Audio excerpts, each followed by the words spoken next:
Before Iron Man, before the Avengers, and way before cinematic universe meant anything, there was Blade.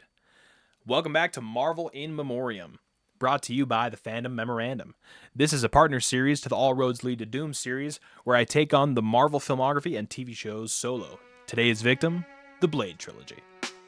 The first film drops us straight into this underground vampire world that exists right beneath normal society. Blade himself is a Daywalker, half vampire, half human, raised and trained by Whistler to hunt vampires before they can fully take over. The main villain, Deacon Frost, is basically trying to reshape the vampire hierarchy and unleash an ancient blood god. What makes this movie stand out is how confident it is in its tone. It's dark, stylish, unapologetically R-rated, and it never once feels like it's trying to set up a cinematic universe. It just wants to tell a cool, gritty story. And let me tell you, it is cool. I mean, the clunkiness is just a product of its time. I think that that's something that you can get past. It's a great movie. It's a vampire hunter movie. It's awesome. From the opening scene to the end, it's just a fun ride. Then we get Blade 2. This one feels bigger almost immediately. A new threat emerges called the Reapers, vampires that even other vampires are afraid of, which forces Blade into an uneasy alliance with the Blood Pact, an elite vampire strike team that was originally trained to kill him. Guillermo del Toro really leans into creature design and atmosphere here. The action feels sharper, the world feels more expanded, and Blade himself feels more isolated, like he doesn't fully belong with humans or vampires. For a lot of people, this is the peak of the trilogy, and I get it. It's definitely my favorite. I think it's the strongest by far. Guillermo del Toro kicks butt in this movie. You can tell that his direction is the leading force, probably as influential as Wesley Snipes himself. And then there's Blade Trinity. Dracula gets introduced. The tone gets a little more quippy, and the film tries to expand into a larger team dynamic with characters like Abigail Whistler, the daughter of Whistler somehow, and Hannibal King, which is pretty much just Deadpool before Deadpool. You can kind of feel that early 2000s superhero energy creeping in, like the genre is trying to figure out what it wants to become next. It's messy, it doesn't always land, but as a snapshot of where comic book movies were right before the MCU era, it's still fascinating to revisit. Watching these back-to-back really drives home something that I think is forgotten. Blade just wasn't a superhero movie alone. It helped prove that Marvel characters could work on the big screen when the genre was still considered risky. So now for this next little segment, I want to try something new. This is called We Must Assume Doom. Obviously, one of the main reasons why we're revisiting these projects at all, outside of the fact that they're just cool and that we love them, is because, well, how is it going to affect Doom? Will it affect Doom? Will Doom affect it? That's the questions we're looking to answer today. When you look at the Blade Trilogy, you're looking at an entire supernatural corner of Marvel that exists almost completely separate from the worlds we've been following. Vampires, underground politics, ancient blood gods, it's a whole different flavor of Marvel storytelling. And that's actually what makes it interesting from a Doom perspective. Dr. Doom isn't just a tech villain. He's magic, science, strategy, control.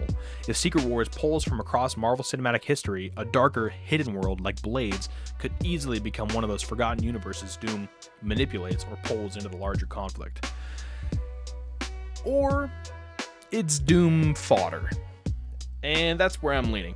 If Blade and his universe appears in this film at all, I think it might be just to show how powerful Doom is, that he can literally destroy universes. And I'm not gonna lie, that would be tight.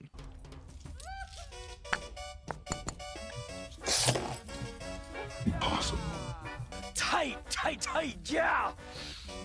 Now, spoiler warning, I know I probably should have put that way sooner since we just went through the plot of 3 movies. But spoiler warning for really dope stuff. Spoiler. We're good? All right. Deadpool and Wolverine.